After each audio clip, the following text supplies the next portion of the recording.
Welcome back. You're with NDTVProfit, and with the markets in pretty fine and steady form, we're going to turn our attention to the big theme of the week, and yes, it is Budget 2016. We're very pleased to welcome Vivek Gupta, partner at BMR Advisors, joining us today right here in our Delhi studios. Thanks very much, Vivek, for being with us today. And our focus today is to evaluate whether or not Budget 2016 has translated on some of the attention this government has placed on startups. And, you know, the buzzwords that have been building up to this budget, Startup India, Stand Up India, Digital India, did any of that converge and deliver in the budget as far as this ecosystem is concerned?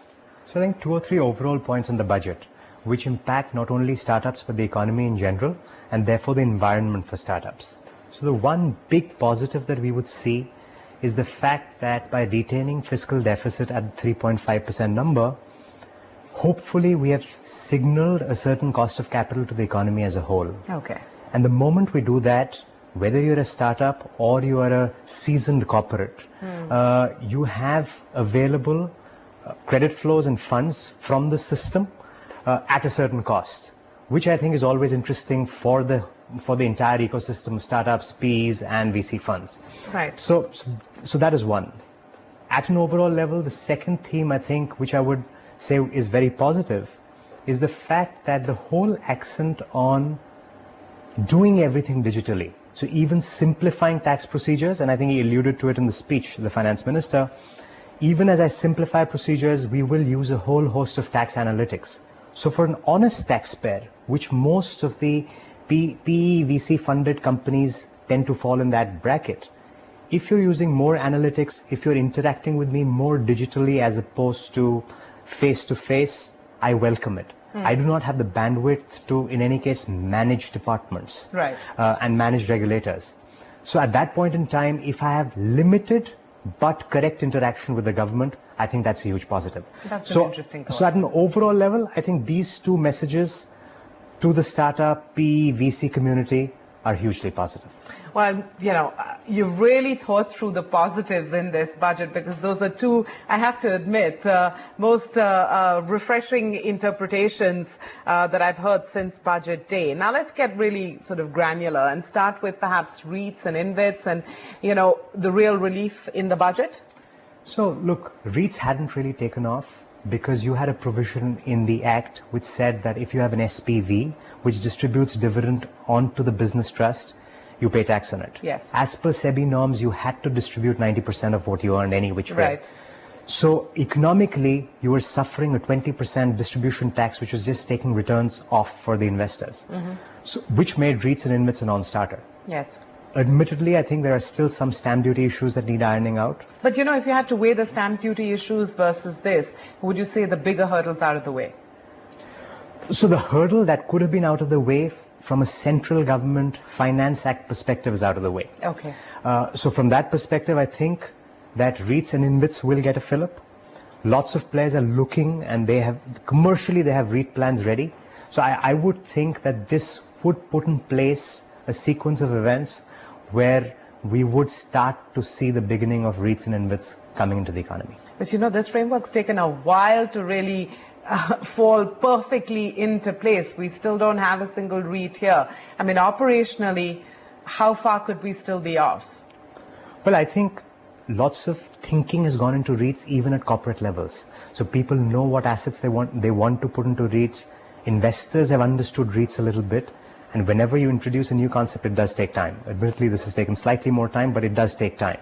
With DDT getting out of the way, I do think that in the year 16-17, we should see some interesting activity here.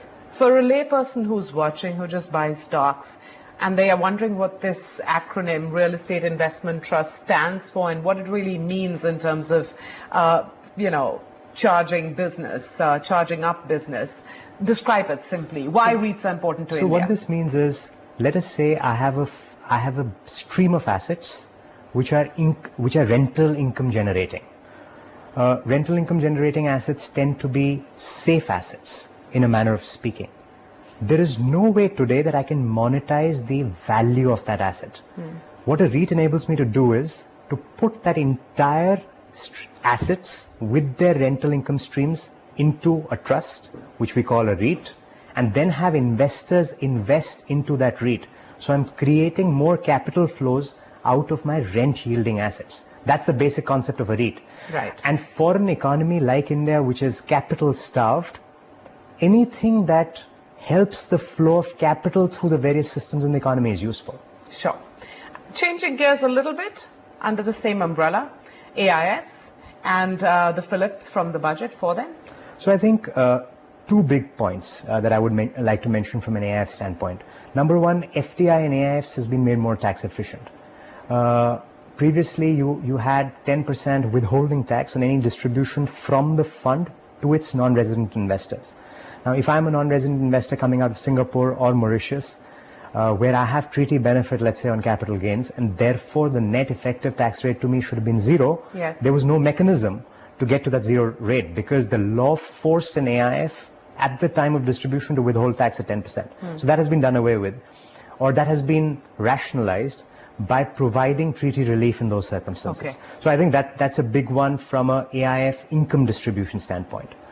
The second one, which is more general, is that they have reduced the period of reckoning long-term versus short-term from 3 years to 2 years for unlisted shares. Listed shares, of course, we know still fall within the 1 year bracket. There's an interesting observation that maybe they would want to move listed to the 2 year bucket next year, and this is just sort of preparation. But even so, reducing the period for long-term and short-term from 3 to 2 years will also help investors into companies, and therefore in certain situations PE VC funds as well, when they're planning their investments. You know, again, just context on why these become important from a, an economy perspective, the role that AIFs could potentially play going forward.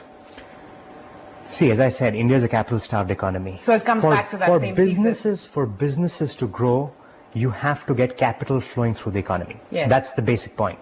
Now, I'm an investor. I could invest in Brazil, I could invest in China, I could invest in India. At the end of the day, I'm seeing what my return from every emerging market is. And that return is two factors. One is a whole set of commercial factors on how the business will do. But second, then when I exit that investment, what are the exit taxes that jurisdiction places on me? So if I'm confronted with a non-competitive tax or a higher tax, that gets factored into my return and therefore into my propensity to invest. So in a sense, capital flow is hugely impacted by some of these issues. So you have, I'm sure, on your client roster, a number of private equity and venture capital players. What's the feedback that you've got from them in terms of budget delivery? And, what's your own assessment of the misses? So look, I think some rationalizations which were logically asked for have been provided. The finance minister himself is making all the right sounds around the Indian tax regime being certain. If I'm a private equity investor, I don't really at the end of the day bother about what the tax is. I bother about whether my outcome is certain or not. Yeah. Because if the outcome is certain, I can model it and I can accordingly invest or not invest. But if the outcome is uncertain, it becomes really difficult for me to plan investments. And that then gets factored as a risk which would cause me perhaps not to even invest in an asset which I would otherwise invest in.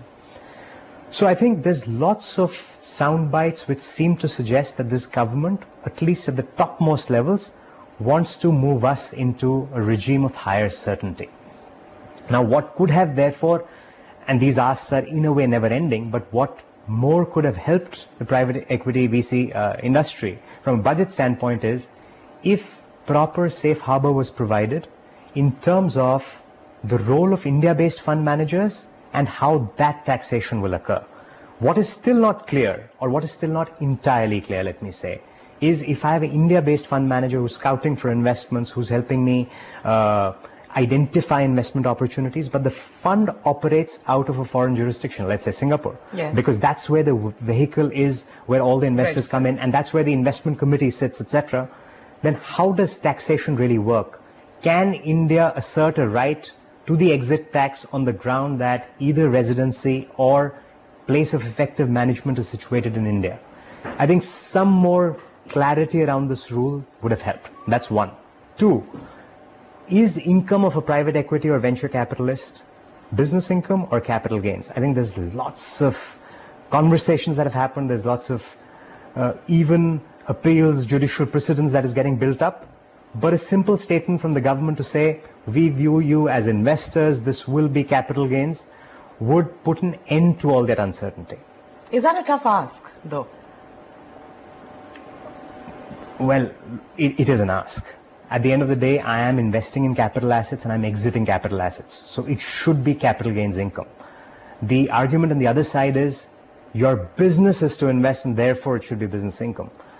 In the idealistic world, at some point in time, 10 years out, maybe business income rates and capital gains income rates would converge. And if that happens, then this is meaningless. Except under some treaties, capital gains tax is exempt. So to that extent, the debate would still subsist.